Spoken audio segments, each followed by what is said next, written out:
All right, let's get straight into it. Sagging glutes. Nobody wants them, but the truth is, they're not some permanent life sentence. They're simply a muscle group that's gotten lazy, understimulated, and in many cases mistreated by either too much sitting or the wrong type of training. The good news, in 30 days, you can start seeing a visible lift in tone if you commit to the right process.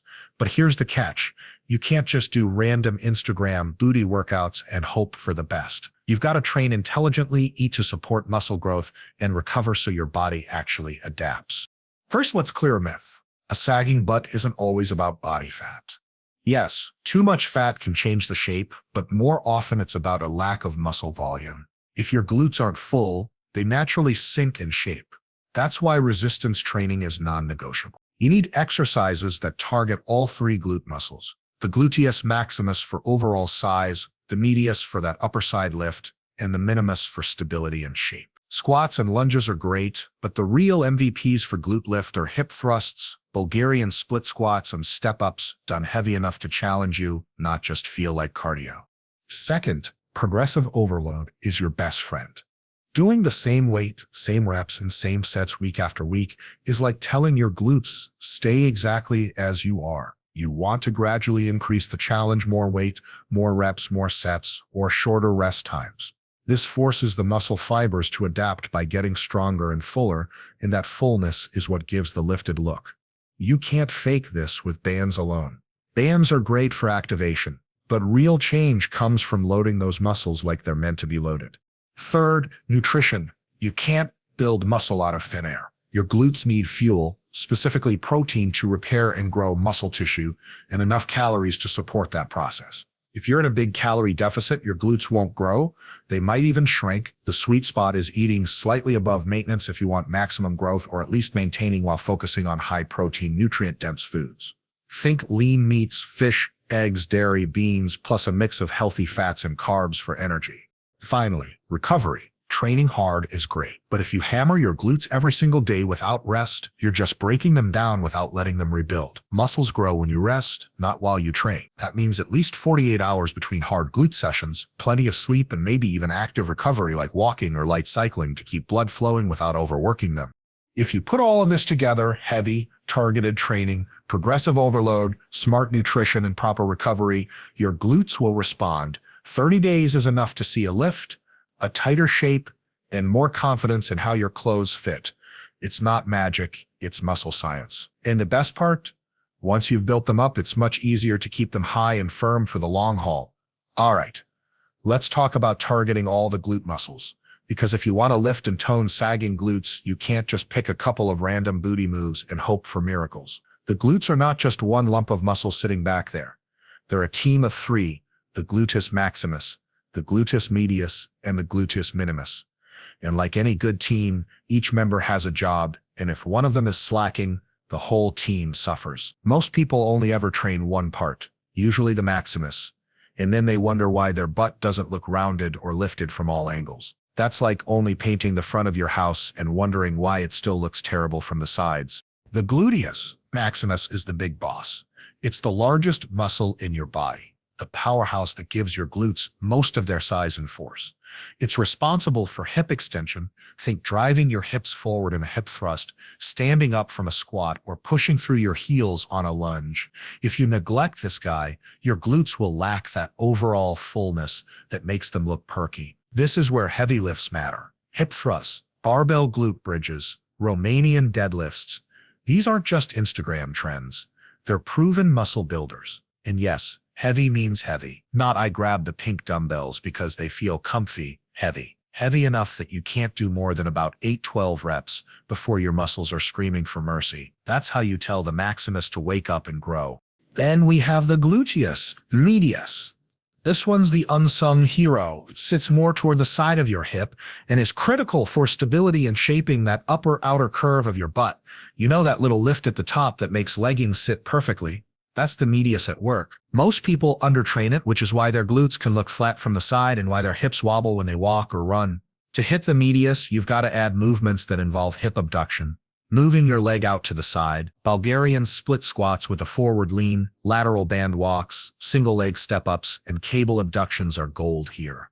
And yes, you can use bands for activation, but don't stop there. Load these moves, use dumbbells, kettlebells, or a cable stack. The medius responds to resistance the same way the maximus does. Lastly, the gluteus minimus, the smallest of the three, but still important. This one works closely with the medius to stabilize your pelvis and keep your hips level during movement. If you've ever felt your hips drop while walking upstairs or running, you can bet your minimus isn't pulling its weight. You won't train this muscle in isolation very much, but it gets plenty of indirect work from abduction and stability-focused moves. Side-lying hip raises, curtsy lunges, and single-leg deadlifts all give it a good stimulus. Even holding balance during a Bulgarian split squat lights this muscle up. Now here's the thing. You can't just throw all these exercises into one giant workout and do them haphazardly. You've got to program with intent. That means structuring your training so you hit all three muscles over the course of the week, giving them enough load and volume to grow, but also spacing the work so you're not annihilating them without rest. A good split might include 2 focused glute days per week. On one day, prioritize heavy hip thrusts, RDLs, and Bulgarian split squats for maximus and medius, then finish with some high-rep band work for burn and pump. On the other day, go with more unilateral and stability moves like step-ups, curtsy lunges, single-leg RDLs, plus some direct abduction work. That way you're covering the full spectrum: power, shape, stability. Form is everything here. You can be doing hip thrusts for years and never grow your glutes if your range of motion is garbage, your core isn't braced, or you're just bouncing the bar off your lap. The maximus loves a deep stretch at the bottom and a hard squeeze at the top. Slow it down, control the negative, and don't cheat yourself out of tension. Same goes for side work. If you're just flapping your legs in and out on a band walk without thinking, you're working your ego more than your medius. Every rep should feel deliberate. Let's also clear something up. Squats alone are not enough. Yes, squats hit the glutes, but they're not the most direct or optimal way to target them. If squats were the magic bullet, every power lifter would have a perfect lifted butt, and they don't. Squats are a quad-dominant move for most people, and unless you have the hip structure and technique to make them glute-dominant, they won't give you the shape you want. Use them as part of your arsenal, not the whole thing. Another thing people get wrong is thinking more is always better. I'll just train glutes every single day and they'll grow faster. Wrong. You'll burn them out, wreck your recovery, and end up with sore, flat muscles that look worse, not better. You're building muscle, not digging a ditch. It takes stimulus plus recovery to grow. 2 to 3 intense glute-focused sessions a week is plenty when you're lifting with intent.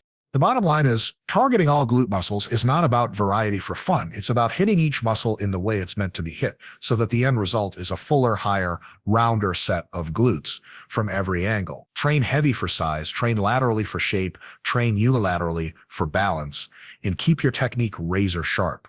You put this together and in 30 days, you'll already see the difference. Not the wishful thinking difference, the holy crap, my jeans fit differently difference. And that's when you know you're doing it right. Progressive overload. It's one of those terms people hear tossed around in the gym, nod along like they totally get it, and then proceed to completely ignore it in their own training. But if you want your glutes to actually lift, tone, and stop sagging, progressive overload is the law of the land. This isn't just some abstract gym bro philosophy. It's a principle baked into human biology. Muscles adapt to stress, but only if that stress increases over time. If you keep giving them the same easy workload, they'll stop adapting. That's when you hit plateaus, get frustrated, and start Googling, why won't my butt grow at 2 in the morning? Here's the harsh truth. If you've been doing the same weight, the same reps, the same exercises, and the same sets for months, your body has zero reason to change. Why would it? It's already adapted. Imagine if your boss gave you the same workload every single day for a year. No deadlines, no extra tasks, no challenges. You'd get so efficient at it, you could do it in your sleep. That's exactly what your glutes are doing when you never increase the load. They're coasting. You want them to grow? You've got to force them out of that comfort zone.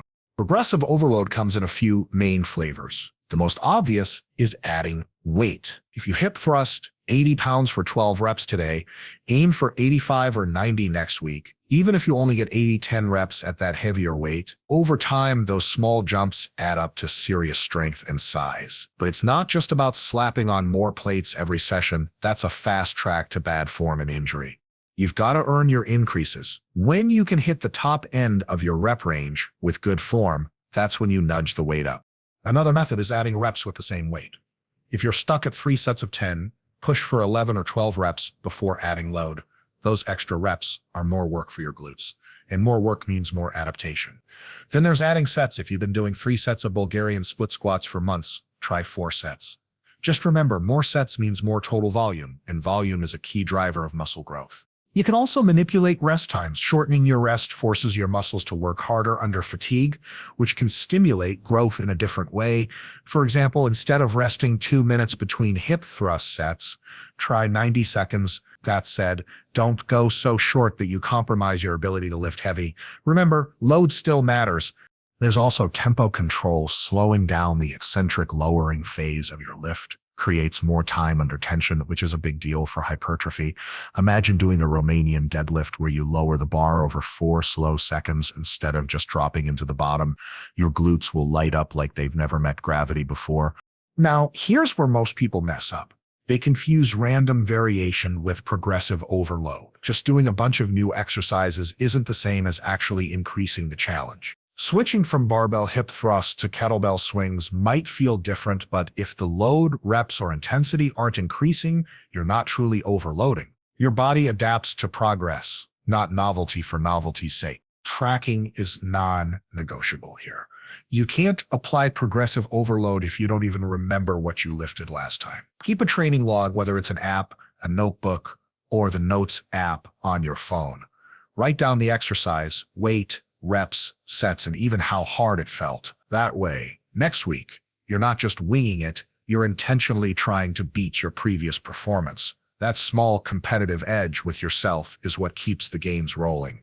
A lot of people worry about lifting too heavy and getting bulky. First, you're not going to accidentally become a power lifter overnight because you added 5 pounds to your hip thrust. Second, the toned look everyone talks about is literally just muscle sitting under low to moderate body fat. You can't tone a muscle you never built in the first place, and to build it, you've got to overload it. Let's say you're starting with bodyweight hip thrusts. Great, master the form, hit high reps, and then it's time to add a dumbbell across your hips. Then that gets easy, graduate to a barbell. When 95 pounds feels light, move to a 15. This isn't about ego lifting. It's about steady, measurable progress. Every increase is a signal to your glutes, adapt or fall behind, and your body responds by growing bigger, stronger, and more lifted. Another key point, progressive overload doesn't mean every workout has to be harder than the last. Some days you'll lift less because you're tired, stressed, or still sore. That's normal. Think of progress in terms of weeks and months, not just one session to the next. The overall trend should be upward, even if there are little dips along the way. The beauty of progressive overload is that it's foolproof. If you apply it correctly, you will get stronger, and stronger muscles mean fuller, more lifted glutes. It's not a matter of if, it's when. And in the context of 30 days, you can absolutely start to see and feel changes. Maybe it's the way your jeans fit. Maybe it's how much higher your butt sits in side photos. Maybe it's the fact that stairs suddenly feel easier. That's your glutes adapting to the challenge you've been throwing at them. Ignore this principle, and you'll waste months spinning your wheels. Apply it consistently, and you'll look back wondering why you ever bothered with endless lightweight kickbacks thinking they'd transform your shape. The muscle doesn't care about what looks cute on Instagram. It cares about resistance, tension, and being forced to do more than it did last time.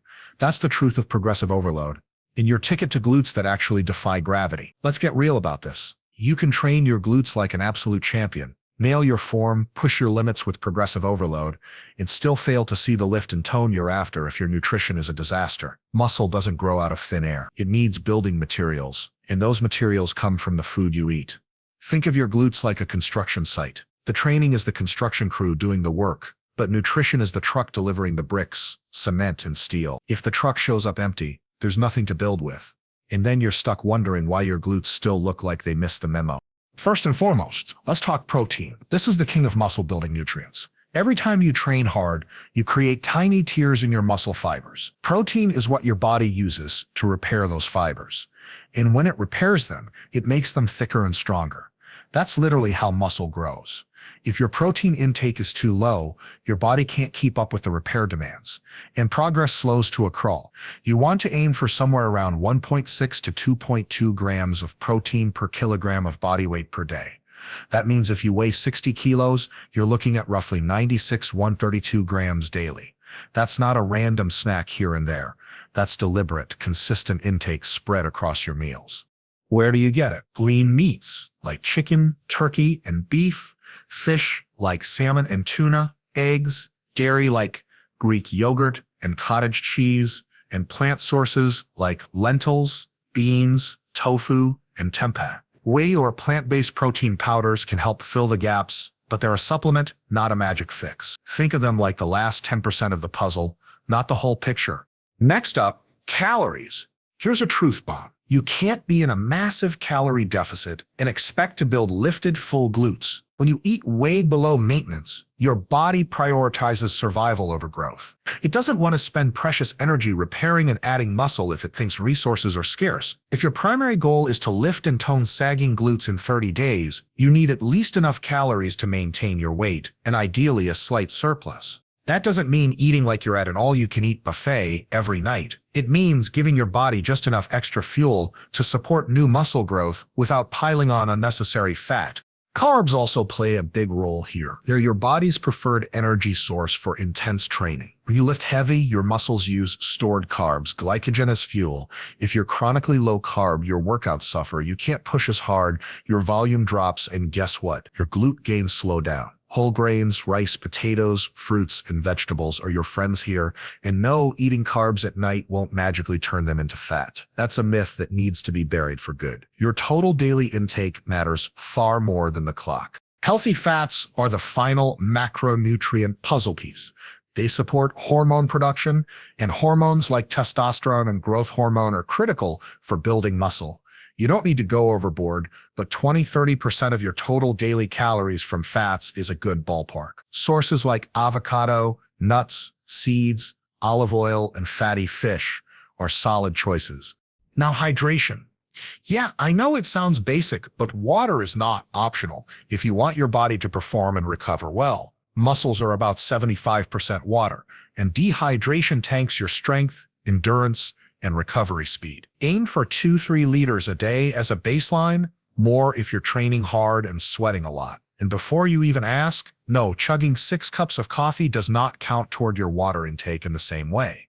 Let's also touch on timing. You don't need to obsess over eating every 2 hours, but getting a solid hit of protein and carbs in the 1–2 hours after training is a smart move.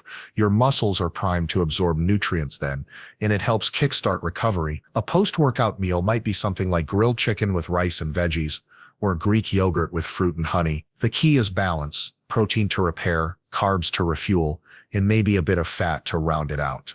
One huge mistake I see is people dieting themselves into a weaker version of themselves. They cut calories so aggressively in an attempt to get leaner that they lose the very muscle that gives their glutes shape. Remember, lifted and toned comes from muscle under the skin. Strip away the muscle, and no amount of low body fat will make your butt look round or perky. You'll just end up with a smaller, flatter version of what you started with.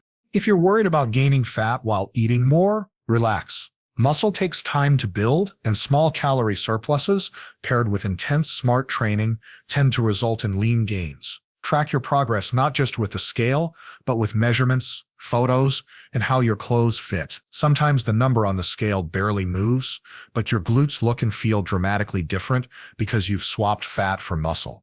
Supplements. They can help, but they're the sprinkles, not the cake. Creatine monohydrate is one of the few that's truly worth considering for glute growth. It improves strength and power output, which lets you push harder in training, leading to more overload and more growth over time. Pair that with a good multivitamin if your diet is lacking in variety and you're set. In short, if you want those glutes to lift and tighten in 30 days, you've got to feed them like you mean it. Training is the signal, but nutrition is the support system. Without enough protein, calories, carbs, fats, and water, your glutes are like a plant with no sunlight. No matter how much you fuss over it, it's not going to thrive. Give them the fuel, keep it consistent, and your training will finally deliver the results you've been chasing. And when you walk past a mirror and notice your butt sitting higher and firmer, you'll know exactly why. Because you didn't just train hard, you ate smart.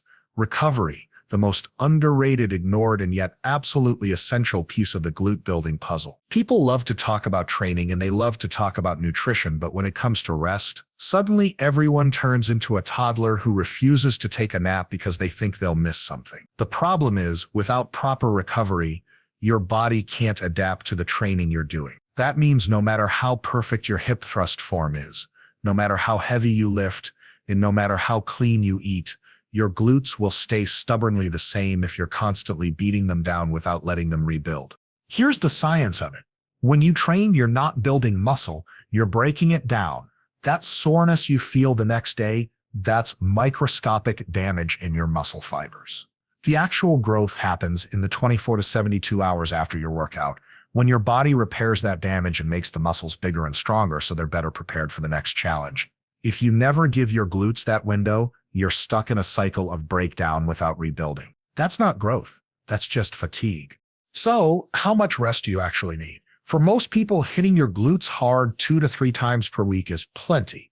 That's not a maybe, that's a proven sweet spot for balancing stimulus and recovery. If you try to smash your glutes every single day with squats, lunges, and band kickbacks until you can't sit down without wincing, you're not giving them a chance to adapt. And no, active recovery doesn't mean doing another hour of glute circuits with lighter weights. Active recovery means activities that keep blood flowing without adding more breakdown. Walking, gentle cycling, yoga, light mobility work. Sleep is another huge factor that people love to skimp on. You can't expect your body to repair and grow on 4 or 5 hours a night. Muscle protein synthesis, the actual rebuilding process, happens at a much higher rate while you're sleeping. Aim for a solid 7 to 9 hours. And yes, quality matters as much as quantity. Falling asleep to the glow of your phone screen and waking up 5 times a night is not the same as deep, uninterrupted sleep. Make your bedroom dark, cool, and quiet. Your glutes will thank you.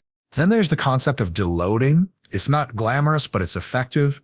Every 6 to 8 weeks, taking a week where you reduce your training volume and intensity gives your muscles, joints, and nervous system a chance to fully recover. Think of it like a pit stop in a race. You're not losing progress, you're making sure the engine, your body, can keep running at top speed without breaking down. After a deload week, you often come back stronger and ready to hit bigger numbers.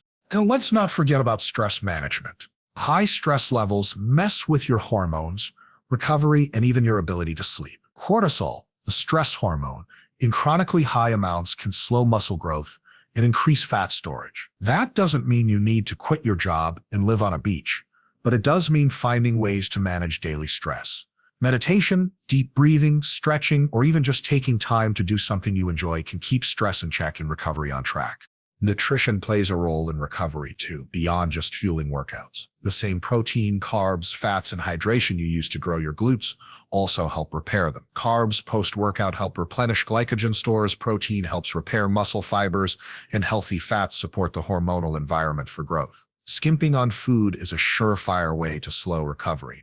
If you want to train hard again in 2 days, you've got to refill the tank. Massage, foam rolling, and mobility work aren't magic bullets, but they can help speed recovery by improving blood flow and reducing tightness. The more blood flow to your glutes, the faster the delivery of nutrients they need to rebuild. Just don't fall into the trap of thinking that rolling around on a foam cylinder for 20 minutes means you can skip rest days.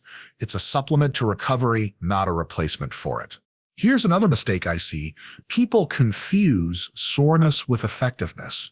They think if they're not sore, they didn't work hard enough, so they train harder and more often until they're perpetually sore. The reality, constant soreness is a sign you're under-recovering. Being a little sore occasionally is fine.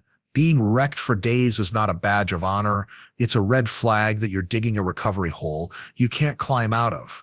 And finally, patience. Recovery is not instant. You might finish a workout feeling like you could go again the next day, but your muscles might still be repairing under the surface. Trust the process. Trust that by allowing rest days, you're actually making your next workout more productive, not less. In 30 days, the people who rest strategically will see better results than the ones who try to train like maniacs every day, because they'll be showing up to each workout fresh, strong, and ready to truly overload their muscles. If you put in the work during training, fuel your body with the right nutrition, and then actually allow yourself to recover, you create the perfect conditions for glute growth. Recovery isn't laziness, it's the hidden work your body does when you're not in the gym. And if you treat it with the same respect you treat your workouts, your glutes will reward you by growing stronger, rounder, and more lifted than you thought possible in just a month.